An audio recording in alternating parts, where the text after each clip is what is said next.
Good morning, Cougars. I'm Will Devlin. And I'm Celestine Demulu, and you're watching CTTV. Well, Cougars, it's about time for spring break, which will give us some well-needed time off from school. But before the fun, let's focus on what's going around at CT. Coming up, a story about how Sources of Strength preps for March Madness. When we plan out a Sources of Strength campaign, there's 3 parts that we focus on. It's 1 part fun, 1 part plan, and 1 part share. Next, a quick overview of the aquatic recreation class and Mr. Tate who teaches it. It works a lot on cooperative learning, working together, working on a team, learning how to win and lose. Then we hear about what coaches expect from their athletes going into the new season. Run the team to the best of our ability, so a lot of the decision is about the team and the program, not necessarily just about you and your skill set. And finally, we'll dive into the 15 years of Wish Week here at CT. We come in and get to be hope and bring strength and joy to these kids, and our goal is to grant the wish of every eligible child in the state. So make sure to sit tight as we bring you Stories from the Trail.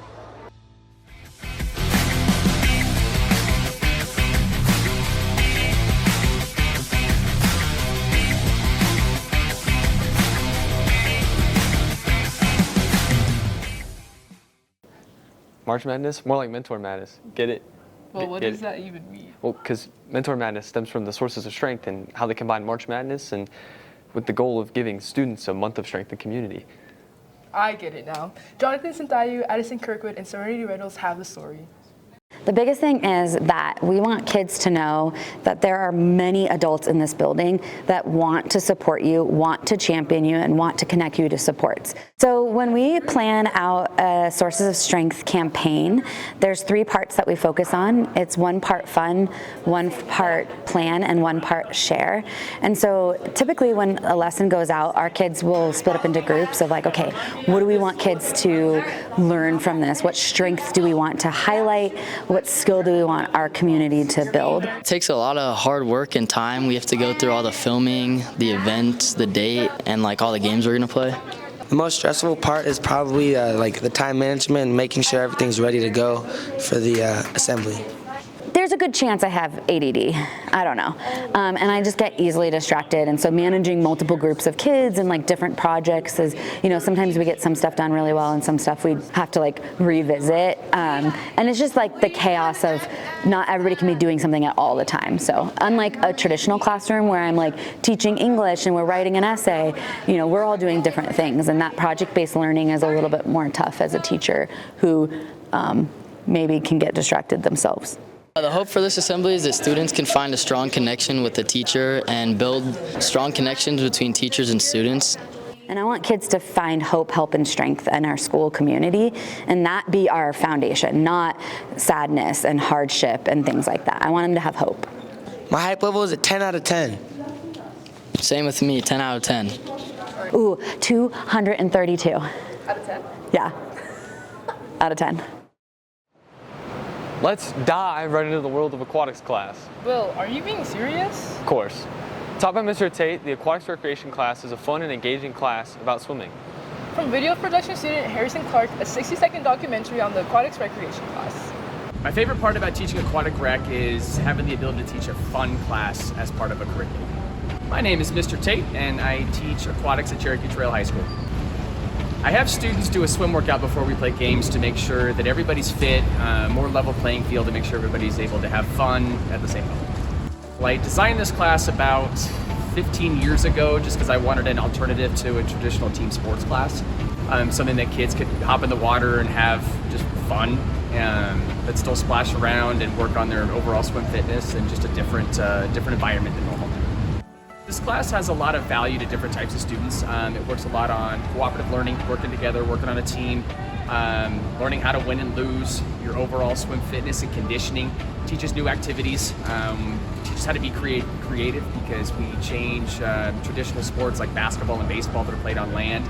We modify them for water and just have a lot of fun with them. As the spring sports season kicks off, athletes tend to focus more on physical preparation than on mental. But what do coaches wish their athletes knew before they get to the tryouts? From understanding the importance of teamwork to the value of adaptability, coaches offer insight into what they expect from their players. Man, I sure wish I knew this before tryouts. Tell me about it. Peyton Ferguson and Addison Kirkwood have the story. Before a season even begins, expectations are set long before the first game is played. But for athletes, it's sometimes hard to understand what coaches are trying to teach you. That's why we spoke to 5 head coaches from CT to hear what they have to say.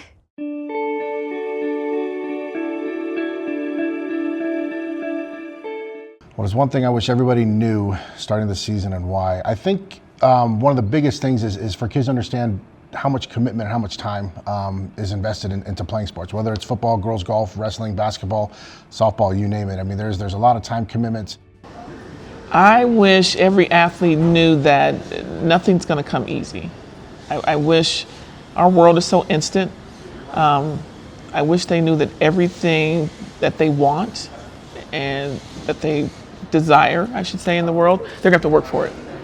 Some things are going to come easy to them, piece of cake, but not everything will be easy. High school athletes should know is just that there's so much that goes into running a program and so much behind the scenes decision making that isn't necessarily about you specifically, but about the overall program and all the other players that are in it and just kind of whatever, we have to do to run the team to the best of our ability. So a lot of the decision is about the team and the program, not necessarily just about you and your skill set.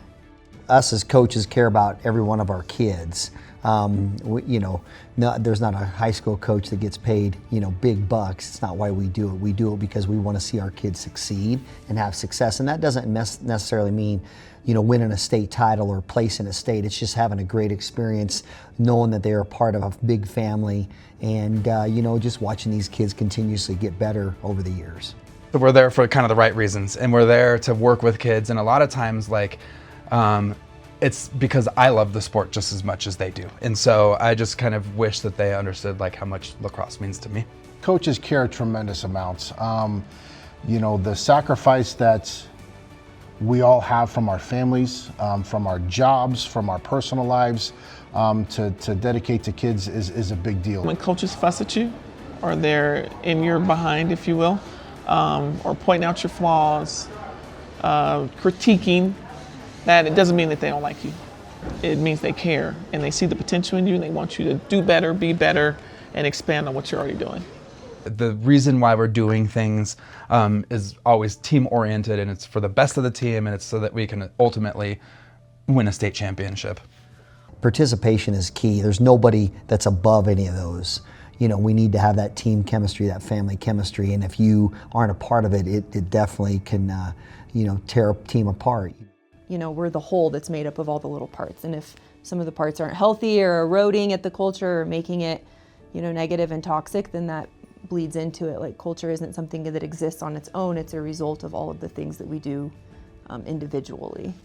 All of the coaches talk a lot, and we reflect on practices, we plan practices, we try to bring in activities that make things fun and engaging while at the same time making them work hard. And so I think just kind of realizing that there's a lot of coaches talking happening behind the scenes that they probably don't see. I think athletes probably question why don't I get to play at this position, or why don't I get more playing time? And at the end of the day, the decisions that we make are to put the best product on the field or the court. As coaches, our job is to give our players a great experience, but also to be competitive and to win games. So a lot of that decision is based off of trying to find the balance between the two of those things. And while wins and losses will come and go, coaches say it's the lessons learned and the relationships built along the way that last you far beyond the season. Reporting for Addison Kirkwood, I'm Peyton Ferguson. With news from the trail? If not, start right now. Hop on over to cthstoday.org to check out all the newly posted stories from our award-winning student journalists. And be sure to check out our TikTok, X, and Instagram. However, those are just a few ways to stay up to date on what's going on around CT. We're going to hand it over to activities with your weekly announcements. Hey, 10th and 11th graders, are you interested in being a Link Crew leader next year? Come to the auditorium for a quick informational meeting. We'll be meeting March 25th or March 31st during lunch. Meet the Link Crew coordinators. Have a little fun and learn what Link Crew is all about. See you there. Hi, my name is Johanna, and I'm a member of RISEM, a nonprofit civil service volunteer organization. And we're teaming up with the Fashion Club here at CT to create a clothing donation drive called Clean Out with a Cause. Our clothing donation aims to address the lack of adequate clothing that impacts 2 out of 5 children in the U.S., and your lightly used clothes can go a long way in helping someone in need. The donation drive will run from March 10th to March 14th, and you can drop off your clothes anytime during those dates at room 2904. We'll also be hosting a sorting event on March 24th from 3:30 to 4:30 p.m. in room 2904, where you can have a chance to donate extra clothes, help sort out clothes, and enjoy food provided. Thank you.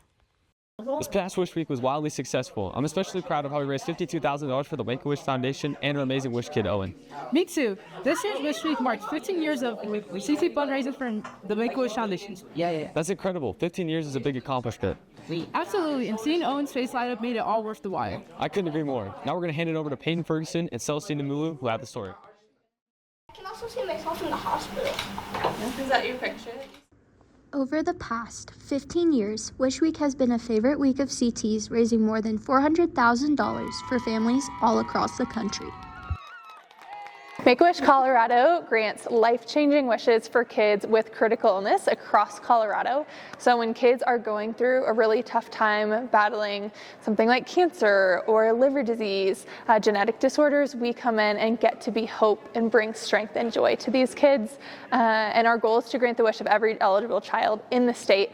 We know that these wishes are so magical and are really a gift to these families. The purpose of Wish Week is to really, as a community, rally together around a cause, to bring hope and joy to a kid and to raise money to make more wishes come true. Every single year you guys celebrate a special kid and what they've gone through and get to come together, bring positivity not only to your school but to a family who has been through a lot. My name is Owen. How old are you? I'm 9. Owen, what do you think of your week so far? It's been great. What do you want to say to the high schoolers watching this video? I just want to say that I hope they have a good time. Owen has he born with a transposition of the main vessels in his heart. He got surgery. His first surgery was when he had 10 days that he born, and then he got complications in it, and he got enlisted for a heart transplant. He was 4 months when that happened. So Make-A-Wish for us means happiness, hope. It just get a light out of the tunnel, you know. When I think of Wish Week, I really hope schools take away that there's so much good in the world, that you guys are truly, truly doing something that you don't have to do, that you're choosing to bring joy and bring light into another person's life. And I think that brings so much goodness into the world. We want the school to know that we are very blessed that you guys pick Owen as your mascot or your Wish Week boy, and we really hope that he also bring to you happiness and give you a meaning why you do that. So you can see on him how happy he is, how amazing, and how he get the best from you guys. You guys transmit that to him, and I want him also to transmit that to you. CT, we are so grateful for the partnership with you guys. Thank you for each and every year choosing to support Make-A-Wish, for supporting these kids and making so many wishes and dreams come true for these families. What you're doing is truly astronomical. It's amazing. So thank you for supporting Make-A-Wish for 15 years. We are celebrating you guys big and hope that you guys know you are such an integral part of our mission and what we're doing with kids. Reporting for Celestine Demulu, I'm Peyton Ferguson. That's all we have for today, Cougars. Have an amazing spring break. Thanks for watching, and remember, we are CT.